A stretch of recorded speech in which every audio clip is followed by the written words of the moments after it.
Welcome to How to Cook That. I'm Ann Reardon and today I'm attempting to make a balloon dog out of chocolate. That's right, completely out of chocolate. So to start with, let's make an actual balloon dog so that we can figure out our dimensions and where everything should be and all the angles. So let's pump up a balloon. This bit here is going to become the nose, and that's about how long I want the nose to be. So then I want the ears to be about that big. So we'll twist there, bend it, and then we're going to squeeze in the middle here, squeeze it together and then twist there. So that gives you your nose and your two ears.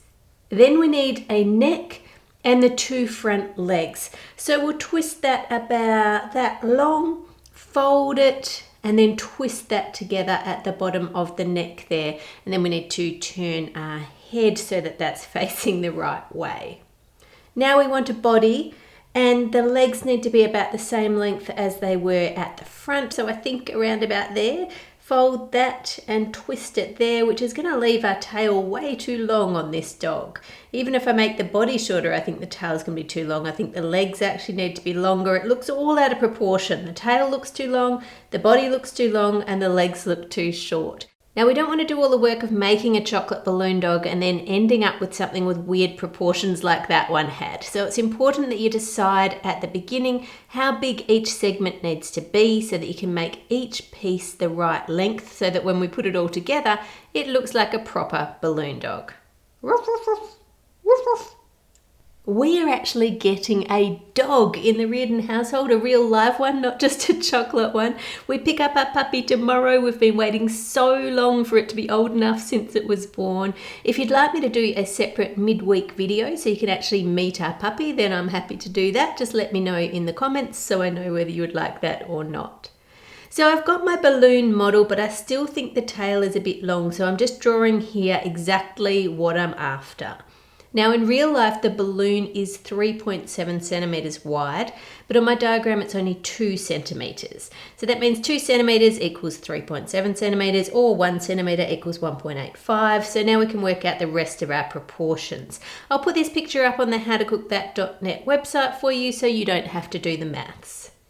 Now that we've got the dimensions sorted, now I've got to figure out how to make that out of chocolate. Let's put some compound chocolate into a bowl and melt it in the microwave. Just 30 seconds stir until it's melted and there are no lumps. Pour that chocolate into a bottle and then pump up a balloon, twist it to stop the air coming out, and then you want to put that over the top of the bottle, which I don't think we're going to be able to do just because it's such a little balloon. Normal balloons would fit over this. We're going to need a smaller necked bottle. Attempt number 2, I've put the chocolate into a sauce bottle, which has a little top on it. So now we can pump up the balloon again, twist the top, and put the balloon over the nozzle of the sauce bottle. Then we can just let it untwist and decide on how long a piece we need. Measure that with the ruler and give it a twist. Now gently squeeze on the bottle to get the chocolate into the balloon. Now I can feel that balloon getting heavier, so I know the chocolate is going in. Double check the length, that's looking good. And now I just need to tie a knot in the end. Knots are always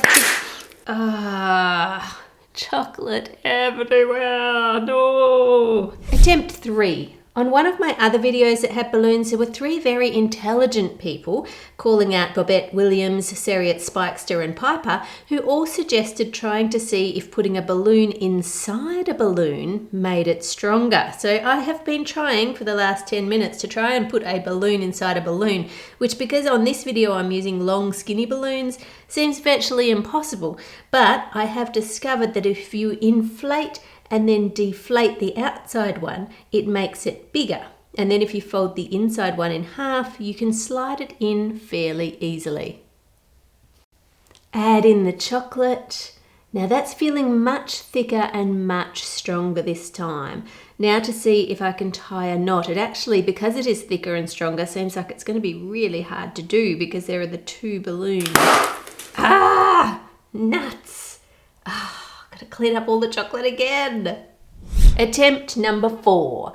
I liked the strength of the double balloon. I think that could be a winner. The problem comes when I'm trying to tie the balloon. So this time I'm going to attempt clamping it instead of tying it. So I'm going to tie a knot in the balloon at the place where I was twisting it to get the right length and clamp that into place. Then pump up the balloon and check the length that I want it to be on the ruler. I'll let it down a little bit just to get it just right. And then add the chocolate into the balloon. And then instead of trying to tie a knot, this time I'm just going to twist it at the top and clamp it. Now the chocolate is all in one spot that we poured it into the balloon. So now we need to tip it upside down and make sure the chocolate is spread all around and everywhere. And I'm really hoping that this doesn't pop as I do this. Keeping on going, making sure that it's everywhere so we don't have the chocolate just on one half of the balloon. And then put it into the freezer so that it sets quickly and it doesn't pop. You need to repeat that, of course, with all the other pieces that you need. I got a bit bored of putting balloons inside balloons. As simple as it was a little bit tedious. So I wondered, now that I'm clamping it, maybe I could just use a single balloon instead of double. And it was looking pretty good until I turned off the camera and then it popped. So, as tedious as it is, you do need to use double balloons to make a balloon dog. Don't try this with single balloons unless you really enjoy cleaning chocolate off from around your kitchen. Last time I used balloons, someone did ask me about the talc inside the balloons. If you want to, you can wash the outside of your balloon really well and dry it, and then turn the balloon inside out to get rid of any talc that could be on the inside of the balloon.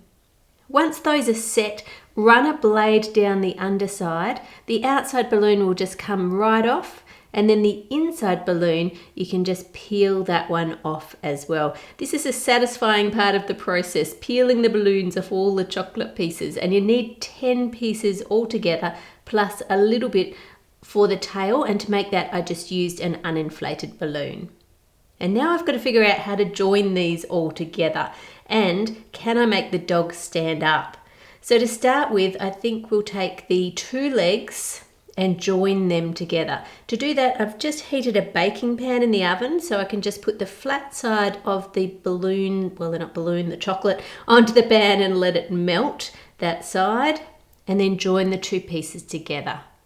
We'll need to do that, of course, for both pairs of legs and the ears as well. The ears on the top of the balloon dog are quite flat, so I'm just going to melt off that little bit that's sticking up as well, just to make sure it's 100% flat on the top there.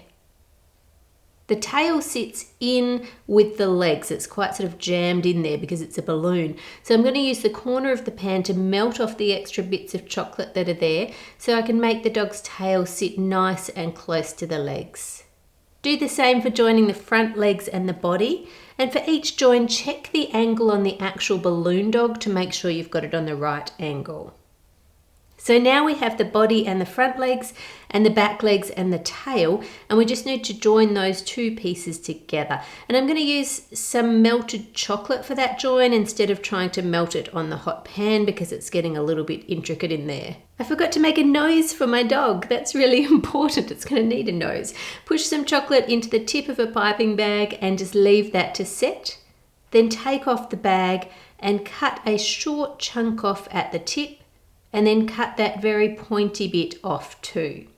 Now pipe a dollop of chocolate onto some baking paper and add the piece, pushing it down slightly so you get that perfect circular rim bit, like the rubber rim on the top of a balloon. Use some fabric to make a supportive bed for your dog so that you can hold the head in the right place while it's setting. Add some melted chocolate into that join and then push the neck into place. Then use a little bit of melted chocolate to add the dog's nose into place. And then once that's all set, lift up the dog and put the feet onto a hot baking tray to make sure it has a flat base so it can stand up by itself. Now I've never seen a chocolate coloured balloon before, so let's dust this dog with edible gold luster dust. Just gently brush it all over the dog. This luster dust just kind of floats through the air, as you can see there. I had to clean my camera after filming this because it had a light dusting of gold all over it. Make sure you do put some baking paper on the counter to make the cleanup process easier.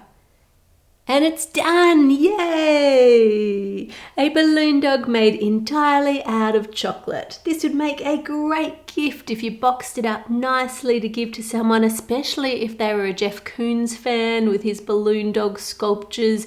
Those ones are a little bit on the pricey side, so instead of giving them a resin one, you can give them a chocolate one instead. Subscribe to How to Cook That for more cakes, chocolates and desserts. Click here to support me on Patreon and here for more videos.